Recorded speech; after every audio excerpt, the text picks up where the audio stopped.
Bonjour et bienvenue dans ce nouvel épisode de Tout pour la maison. Alors aujourd'hui on va s'attaquer donc à la construction d'un meuble.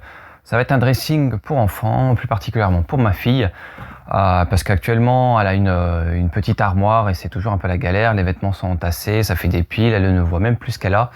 Et pour tout ce qui est robe ou choses qui se met sur les cintres, c'est vite la galère, c'est entassé, la barre la barre elle cintre et tout ça, donc c'est pas terrible. Bref, donc on va s'attaquer à la construction donc de ce meuble.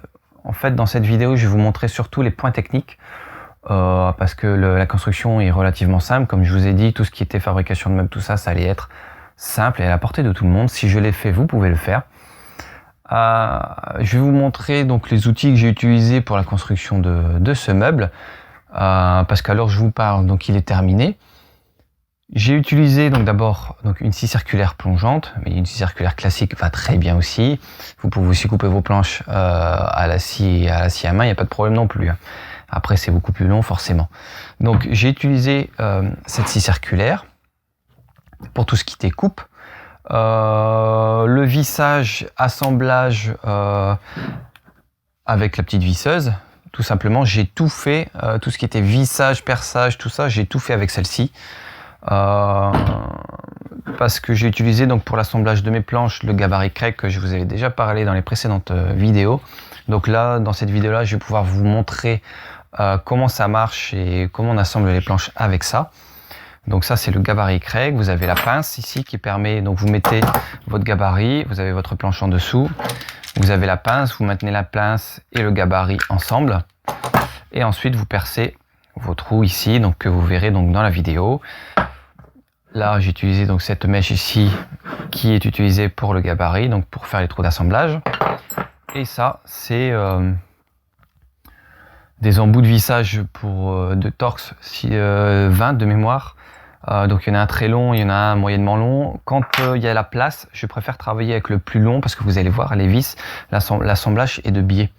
Ensuite, donc un peu plus petit pour les endroits un peu plus exigus. Sinon, si c'est vraiment très restreint, vous utilisez un embout classique Torx. Voilà, au mettre au bout de votre visseuse pour les endroits difficiles d'accès. J'ai utilisé une mèche à bois pour mes tourillons. Alors pour mes tourillons, donc c'est une mèche à bois de type hexa, c'est-à-dire qu'elle peut fonctionner avec les visseuses. Donc vous voyez, là pourtant c'est une visseuse, mais je peux mettre une mèche à bois. Voilà.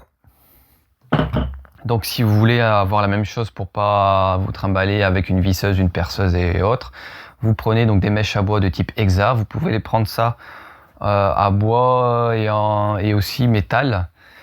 Mais ne prenez pas de trop gros diamètre parce que de toute façon, il faut bien penser que vous avez une visseuse et non pas une perceuse. Donc ça peut vous dépanner pour le bois. Pour les métals, ça peut vous dépanner pour les petits diamètres, mais pas plus. Voilà. Inutile de vous dire que pour le béton, ça sert à rien, ça n'existe pas et ça marchera pas, il n'y a pas de percussion. Ensuite, j'ai utilisé ma scie sauteuse pour tout ce qui était découpe. J'ai utilisé ça par exemple sur la penderie pour faire une découpe en quart de rond. Donc voilà, de toute façon vous verrez dans la vidéo. Ensuite, forcément une planche martyre pour tout ce qui est découpe. Les vis d'assemblage, c'est celle-ci. Donc c'est des UJK. Celles-ci, elles font 25 mm et elles ont une empreinte Torx. Et ce que j'aime bien avec celle-ci, c'est que non seulement c'est une empreinte Torx, donc le grip est nettement meilleur, surtout quand on visse de biais. Et elles ont une rondelle intégrée. Donc c'est-à-dire que la prise dans le bois est parfaite avec celle-ci pour avoir un serrage. Je trouve celle-ci excellente. Voilà. Donc ça c'était pour mes vis d'assemblage. Une ponceuse. Là, ici, moi c'est une ponceuse excentrique. Voilà. Donc peu importe le modèle, soit vous poncez à la main, soit vous poncez avec une ponceuse électrique. Moi personnellement, le ponçage, déjà que j'aime pas ça. Alors je le fais souvent à la ponceuse électrique.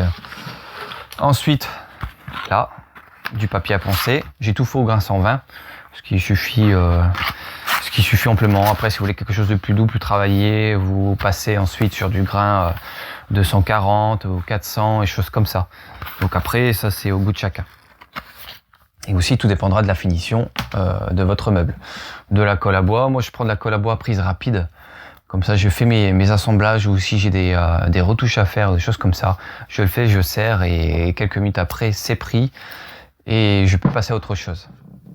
Voilà, un marteau pour vos tourillons ou pour vos assemblages. Donc ça, c'est un marteau avec des embouts plutôt souples, donc ce qui évite aussi d'abîmer quand vous tapez avec. Ça, les fameux tourillons.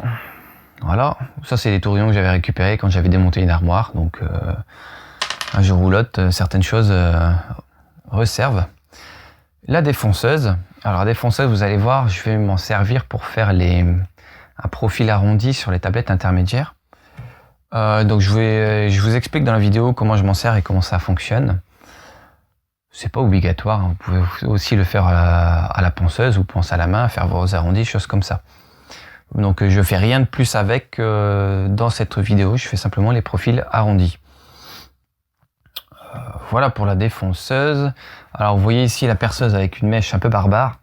C'est simplement pour faire, parce que j'avais pas de mèche plate du même diamètre que mon tube acier, que j'ai mis, donc que j'ai rentré, vous allez voir que j'ai rentré à mi-bois à gauche comme à droite, et j'ai utilisé cette mèche là pour pouvoir faire une entaille à mi-bois pour rentrer mon tube acier.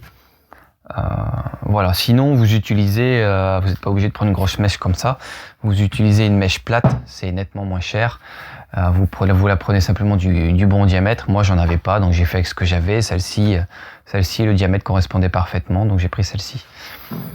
Voilà, donc ensuite on a besoin d'un crayon, d'un mètre que j'ai mis quelque part, qui est là.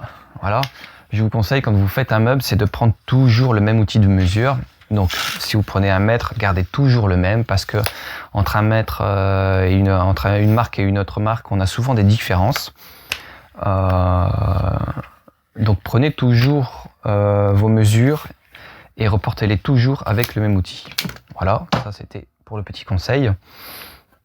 Qu'est-ce que j'ai oublié? Les serre-joints pour tout ce qui est assemblage.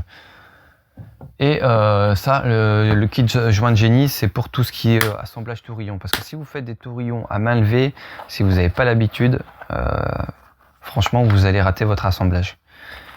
Donc ça, je vous montre dans la vidéo comment je l'utilise. Je ne l'utilise pas à 100%, je l'utilise juste pour une partie. Mais ça me permet au moins de percer droit, parce que pour l'assemblage de tourillon, ce qui est important, c'est de percer droit. Ce que j'ai oublié de préciser pendant la vidéo pour l'assemblage à tourillon, c'est que d'un côté, vous allez percer donc votre planche, vous percez donc d'une moitié de votre tourillon, vous rentrez votre tourillon. Par contre, de l'autre côté, vous percez plus profond, c'est-à-dire que il doit y avoir un jeu quand vous assemblez vos deux planches. Le tourillon ne doit pas être embuté sur la seconde planche, il faut qu'il y ait un jeu. Donc il faut toujours percer un peu plus que l'autre moitié restante du tourillon. Donc en général, je mets un tiers de plus. Voilà, donc je le fais à l'œil. Donc j'ai parlé de ça, qu'est-ce que j'ai oublié? Je pense que j'ai tout dit. Enfin voilà, dans la vidéo de toute façon vous allez voir, donc j'ai essayé de faire un maximum de choses, un maximum de points, de montrer un maximum de points techniques.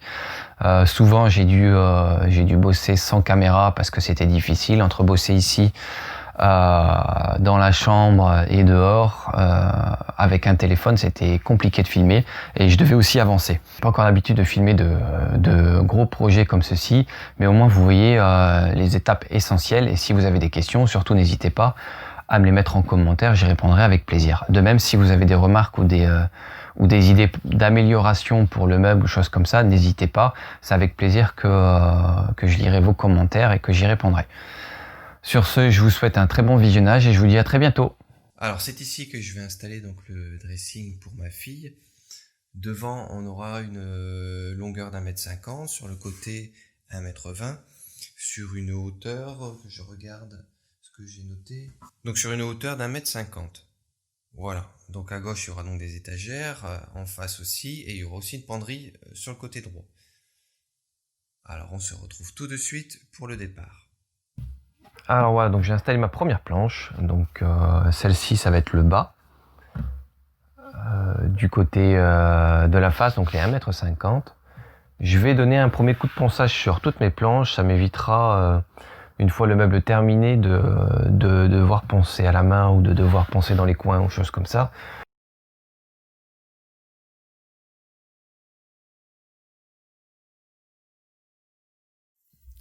Alors, je vais vous montrer le gabarit Craig donc pour faire, vous voyez, ce genre d'assemblage. Voilà, ça permet donc de mettre les vis ici à l'intérieur et la vis ressort ici pour venir se fixer donc sur la planche qui sera donc juste à côté. Et c'est vraiment un assemblage que j'aime bien parce que ça va super vite. Et une fois que c'est assemblé, c'est discret parce que c'est quand vous mettez votre planche ici, après, à moins de mettre la tête à l'intérieur, on voit plus les assemblages, on voit plus les vis, quoi. Donc après, il y a toujours possibilité d'acheter des caches ici qui ont exactement la même forme que le trou ici pour recouvrir la vis, ou alors vous remettez de la pâte à bois ou autre pour cacher. Voilà. Alors je vous remontre. Hop. Là. Donc, je prends la planche. J'essaie de le faire à une main. Là. Je me pose mon gabarit. Donc ici, je suis à fleur. Là, voilà. Je prends la pince. Voilà. Et ensuite, moi je vais devoir lâcher le téléphone. Mais je vous... Attendez, je vais essayer de le poser. Je vais voir si ça fonctionne. Voilà. Je vais essayer de me mettre là.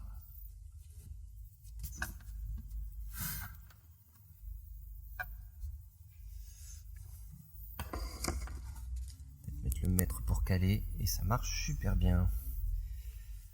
Allez, c'est parti. Je vais vous montrer à quel point c'est rapide ce type d'assemblage sur... je vais faire les deux planches, vous allez voir.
Ah, j'ai plus de batterie.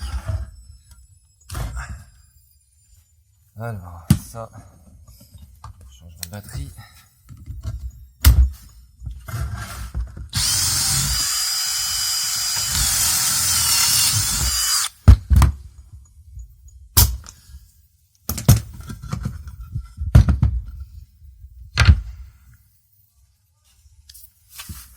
Voilà, vous voyez, donc j'ai fait 16 trous assez rapidement, donc les deux planches, j'ai fait ça très vite. Donc pour vous expliquer le principe du fonctionnement du gabarit, Donc le voici.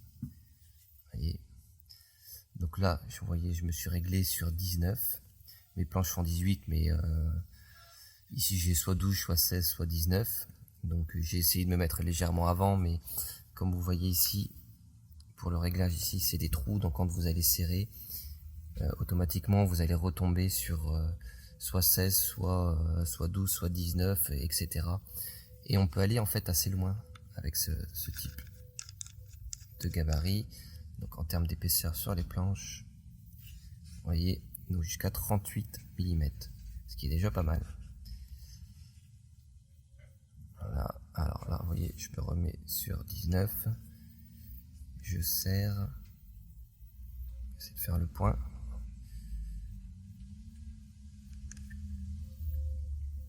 Voilà.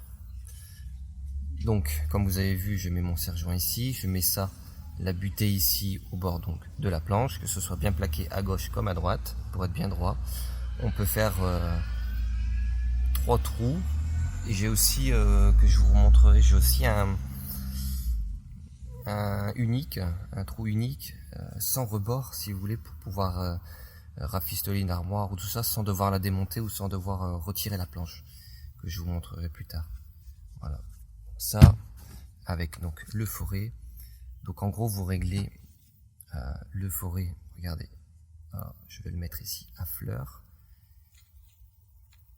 là, voilà. Et en gros, vous réglez votre butée ici pour que la pointe ici ne touche pas la butée là, ici, voilà. Mais vraiment à fleur.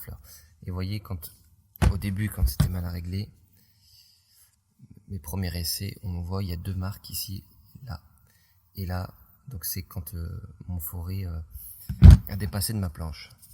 Donc après, une fois qu'on a le bon réglage, ça va tout seul. Voilà. Alors voilà où j'en suis pour le moment. Je vous fais un petit tour d'horizon. Alors donc ici, on a donc la penderie. Voilà, je fais une petite étagère au-dessus. J'ai arrondi les bords de l'étagère et devant l'étagère, pour pas que ce soit toujours des angles saillants. Voilà. Donc j'ai fait une petite étagère en bas, de compartiments, enfin de séparation. Donc là je vais continuer en gros à en faire des étagères uniquement sur le côté droit. Donc je vais monter que le côté droit. Je vais faire donc des rangées. Ensuite en haut je vais m'arrêter, je sais pas encore, parce que comme je vous ai dit, je suis toujours un peu au feeling. Soit je fais une étagère comme en bas, c'est-à-dire sur le mur de droite et à gauche. Je verrai, parce qu'à gauche il y aura encore une deuxième penderie, légèrement moins large que celle-ci, mais il y aura une deuxième penderie ici au niveau à gauche. Donc il y aura une paire d'étagères ici à droite. Peut-être une étagère ici qui fait un L ici comme en bas. Une penderie à gauche. Voilà. Voilà où j'en suis pour le moment. Alors voilà, donc j'ai placé donc ma séparation donc avec la planche où j'ai fait mes trous au gabarit Craig. Ici, voilà, donc j'ai déjà placé mes vis. On voit ici mon erreur d'hier. J'ai été trop vite, donc j'ai fait mes trous d'assemblage ici au-dessus au lieu de les faire en dessous de la planche. J'ai fait ça une fois que j'avais déjà collé, vous voyez, ma planche ici. Là, j'avais fait mes découpes et tout ça. C'est pas grave, c'est au fond du meuble. Je remettrai de la pâte à bois faite maison et ce sera un meuble décoré, donc ça ne se verra plus. Mais voilà, au moins vous avez vu, quand on va trop vite, on peut faire des erreurs, et surtout que j'ai fait un meuble au feeling, donc j'ai pas de plan, donc je fais vraiment tout au fur et à mesure, selon que les idées viennent. Bref, donc je vais poser le téléphone et je vais vous montrer le vissage de ce type d'assemblage. Voilà, donc je fais toujours l'assemblage avec ma visseuse, voilà, et en fait ici vous voyez, c'est un embout, donc torse, mais très très long, voilà, ce qui permet d'être un peu plus confort pour faire le vissage de ces éléments. J'ai aussi un embout plus long si jamais c'est des endroits un peu plus exigus. Alors je vais replacer la planche, voilà. Je vais faire une petite pression au dessus et je vais visser. faite, je vais faire celle de droite.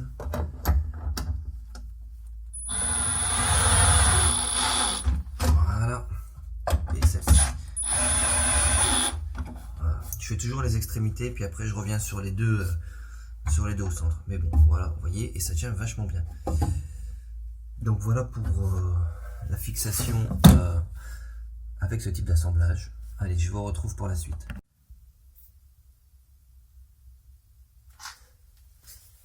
Alors là, je vais vous montrer comment j'arrondis les bords des tablettes. Donc avec une défonceuse. Bon, celle-ci, c'est une grosse. Elle doit faire 2300 watts, je crois. Ou 2500 watts, 2400 watts exactement, voilà. Après, pour faire les petits travaux comme ça, je vous conseille pas une aussi grosse parce qu'elle est vraiment très très lourde. Et pour certaines applications, c'est plus handicapant qu'autre chose. Alors, comment ça s'utilise? Donc là, ici on voit, donc j'ai une fraise ici. Voilà, donc c'est celle qui va donner donc le profil arrondi de notre tablette. Sur une défonceuse, vous avez un sens de rotation qui est indiqué en général sur la base de votre défonceuse. Ce qui est important, c'est d'aller dans le sens contraire de sa rotation. C'est-à-dire que quand vous allez... Là, ma fraise, elle va tourner comme ça. Voilà. Donc ça veut dire que si je démarre de la droite et je vais à gauche, je vais aller ici, je vais aller dans le sens de la fraise, je vais aller très vite. Et c'est pas ce qu'on veut, c'est-à-dire que là, ma fraise elle va tourner, j'avance et je vais avancer dans le même sens que ma fraise, c'est-à-dire qu'elle va avoir tendance à m'emporter vers la gauche et non seulement le travail sera pas propre et vous allez dans le sens contraire de coupe et vous risquez de, en cas d'accro ou choses comme ça, que votre défonceuse parte d'un coup et de ne pas pouvoir la rattraper ou d'avoir du mal à la maîtriser. Donc il faut démarrer donc, du sens contraire, c'est-à-dire je démarrais de la droite je démarrais donc de la gauche pour aller vers la droite. Voilà. Et si vous n'avez pas le sens de rotation donc sur votre défonceuse, vous faites simplement un essai, vous la mettez et vous regardez si d'un côté ça va plus vite qu'un autre, il faut aller toujours dans le sens où ça va plus lentement. Alors petite exception, quand je démarre jamais du bord, donc il n'y a qu'au début où je vais aller dans le même sens de rotation que la défonceuse, simplement pour faire le point et après repartir à droite. Parce que aller directement ici au bout et partir à droite, personnellement j'y arrive pas et ça me fait toujours un coin qui est pas très joli. Voilà. Donc sur ce, je vais démarrer ma coupe.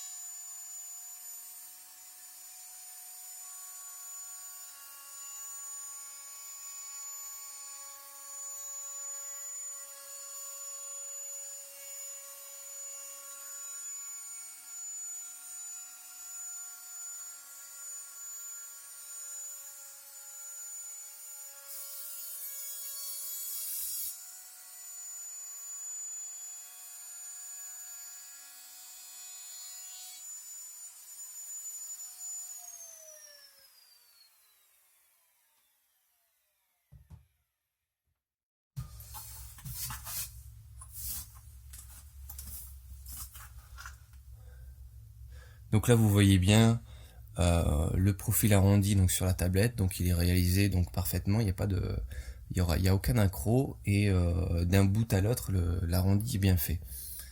Maintenant moi ce que je rajoute c'est juste voilà pour moi, de toute façon chacun a ses goûts, c'est que je vais faire deux coins ici à gauche et à droite arrondis là comme ça, mais je vais le faire à la ponceuse, à la main levée, parce que je sais pas, j'aime bien le rendu que ça donne, je veux pas toujours que ce soit toujours bien droit, bien net et parfait, j'aime bien des fois avoir un peu de voilà, un peu de choses imprécises. Voilà, je vous montre donc comment je fais donc mes deux coins de chaque côté à la ponceuse.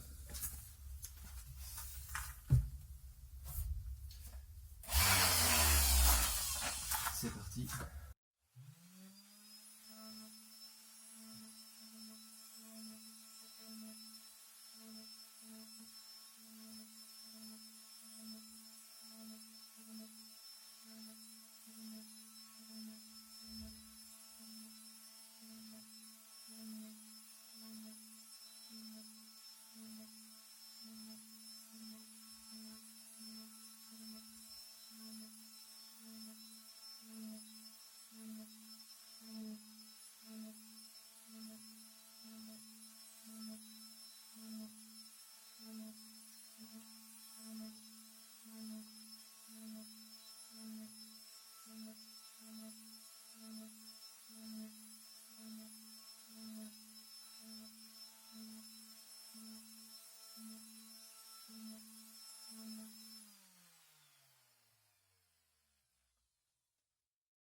Voilà, alors je vais vous montrer de plus près ce que ça donne.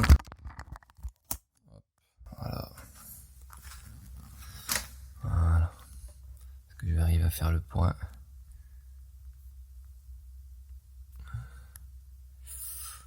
Ça fait pas très bien le point quand même. Bon, c'est pas grave, vous voyez. Voilà, je vous montre l'autre côté. Ici, voilà. Bon, l'image est pas bien nette, hein. Je suis désolé. Avec le téléphone, c'est pas évident. Bref, en gros, ce qui est important, mettons, de toute façon, vous pouvez aussi faire l'arrondi ici à la ponceuse. Il y a pas de souci. Après, c'est plus dur, hein, bien évidemment. Ce sera jamais aussi parfait qu'une défonceuse.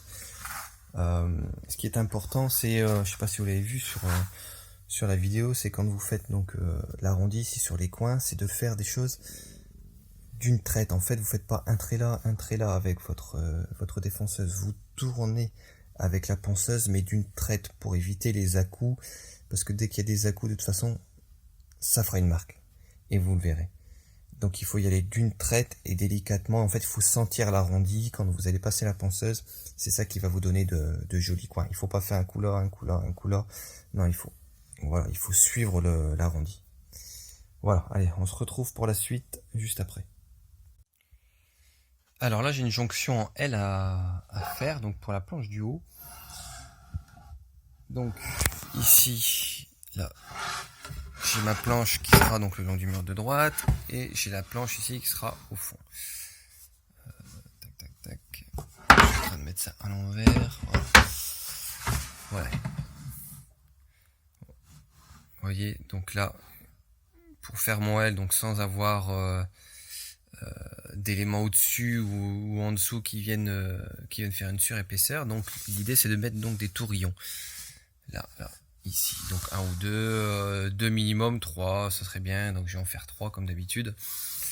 Pour cela, donc soit on les fait donc à main levée, donc c'est-à-dire vous prenez donc votre mèche de 8, si vous avez des tourillons de 8, vous allez percer sur la tranche ici 3 trous, en essayant d'être en fait la difficulté avec le tourillon, c'est d'être le plus droit possible au perçage, sinon votre tourillon sera donc légèrement de travers, et ça va avoir pour but soit de relever ou de rabaisser la planche qui sera du coup raccordée à celle-ci. Sinon vous avez la possibilité d'utiliser un gabarit, voilà, celui-ci je crois que de mémoire c'est joint de génie. En gros vous mettez ça sur la tranche, là, et vous avez des cales d'épaisseur. Ce qu'il faut, c'est que le gabarit soit centré par rapport à l'épaisseur ici de votre planche. Donc moi j'ai déjà effectué le réglage, donc j'ai mis une cale d'épaisseur en moins de chaque côté, et ça me centre bien mon gabarit. Ici, la petite cale de butée. Vous avez ici 3 vis, c'est pour le maintenir en place, pour pas que le gabarit bouge pendant le perçage. Bon, souvent je le fais sans le visser, directement comme ça, je le maintiens, je perce et c'est parti. Voilà. Bah écoutez, je vais placer la caméra puis je vous montre ça.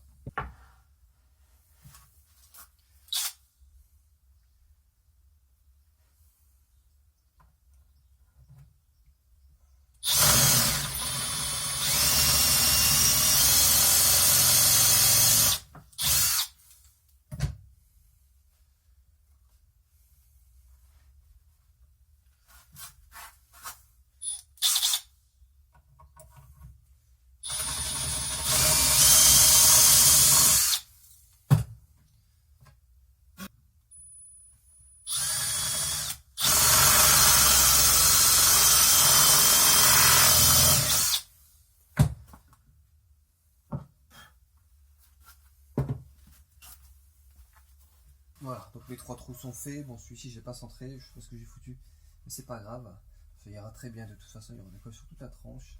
Il y a 3 tourillons, c'est très bien. Ensuite, pour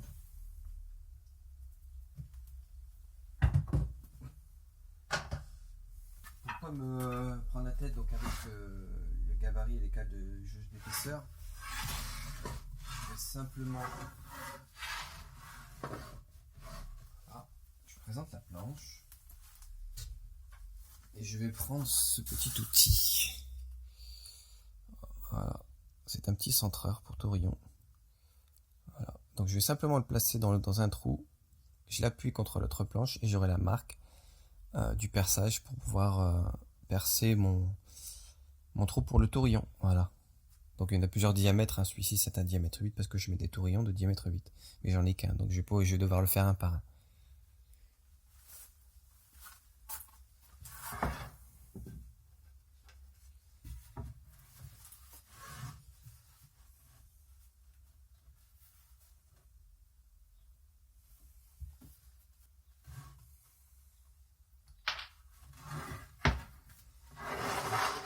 Voilà, je vais pouvoir faire mon premier trou. Pour ça, je vais m'aider d'une vernis de perçage pour percer l'endroit.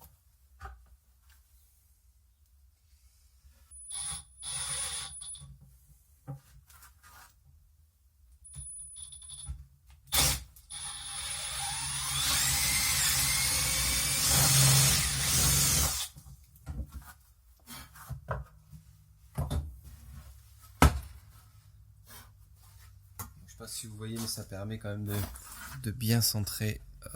Attendez, où est-ce qu'il est? Il est là. Ça permet de bien centrer le trou sur la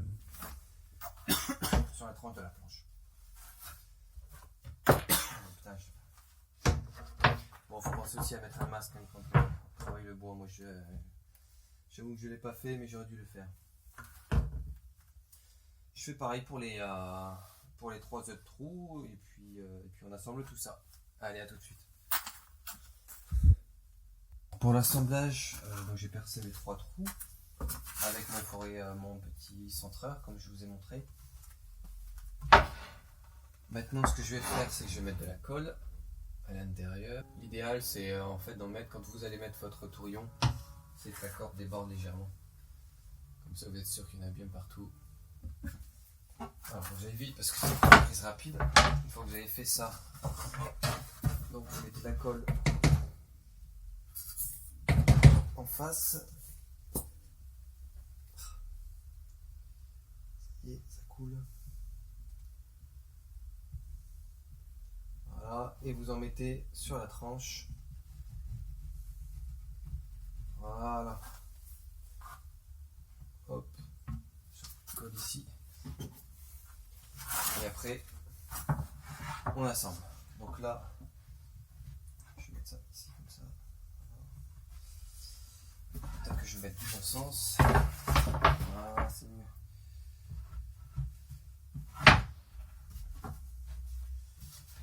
Voilà, allez, je vais me dépêcher de mettre ça sous avec des serre-joints et je vous reprends juste après. Alors oui, là j'ai mis sous serre-joint. Normalement, il en faudrait à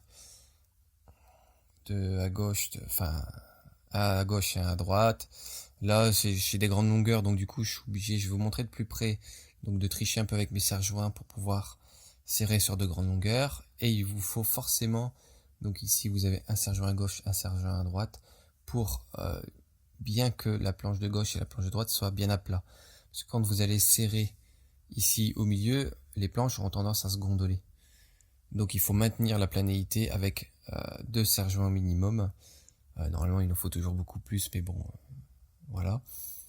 Donc j'ai mis 2 serre-joints pour la planéité et le grand au milieu, enfin les deux combinés pour faire un grand. Donc c'est pour compresser donc les 2 planches pour que la colle prenne bien et coller l'ensemble. Je vais vous montrer de plus près.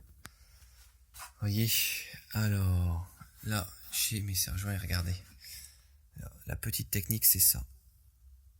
Voilà.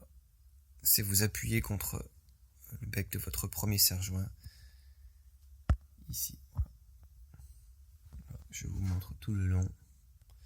Donc ça c'est une petite astuce pour pouvoir serrer sur de grandes longueurs quand vous n'avez pas de grands serre-joints ou de dormants. Ensuite, je vous montrerai aussi ça. Bon là c'est la colle qui déborde un peu, mais c'est pas grave. Vous voyez,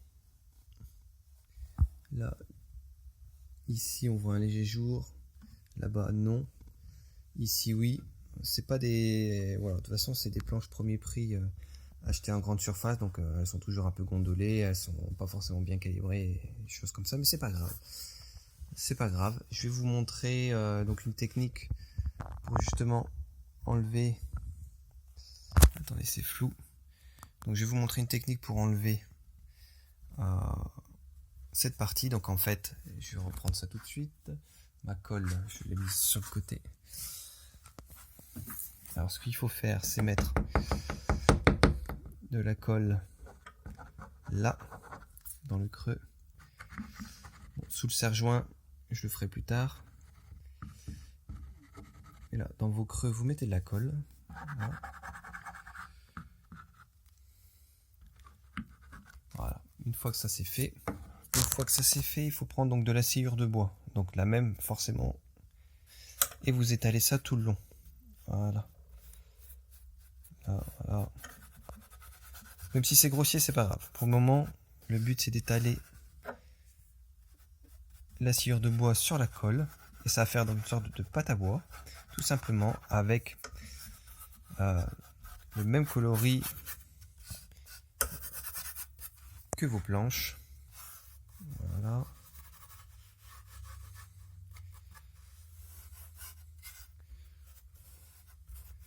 Donc quand vous avez des grosses comme voilà, des fissures assez importantes, vous faites ça, vous faites comme ça. Si c'est vraiment très léger, vous mettez simplement de la colle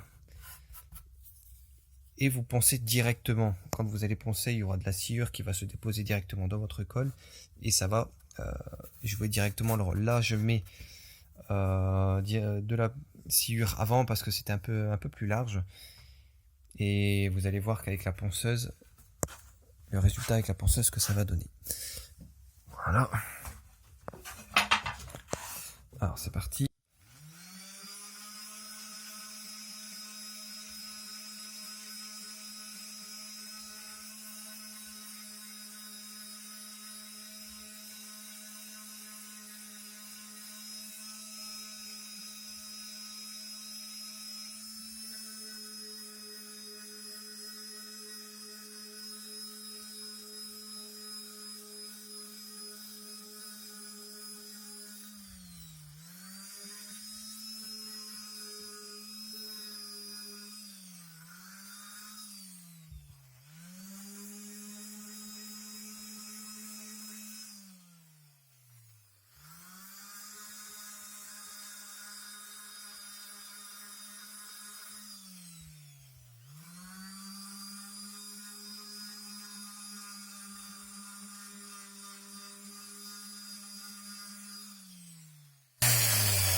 Voilà.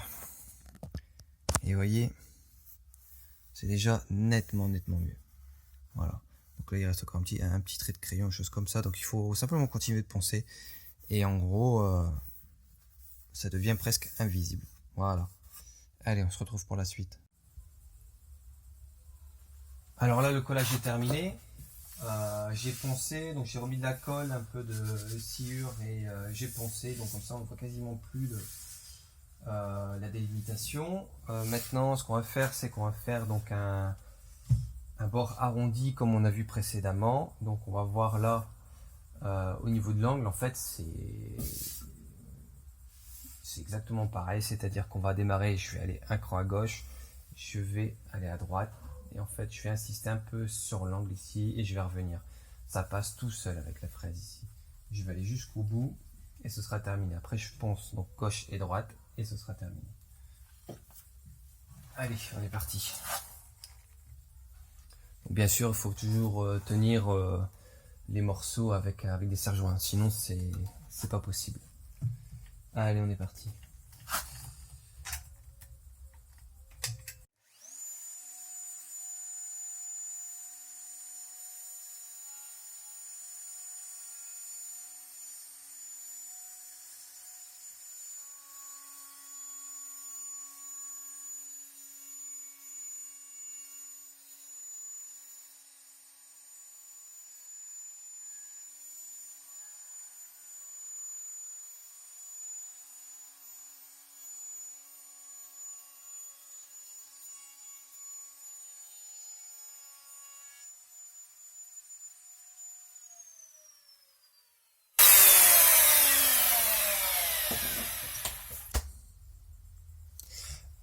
Alors voilà, donc ce que ça donne donc avec un arrondi. Je vous ai pas montré, c'est que les planches intermédiaires, j'ai fait un quart de rond au-dessus et en dessous aussi.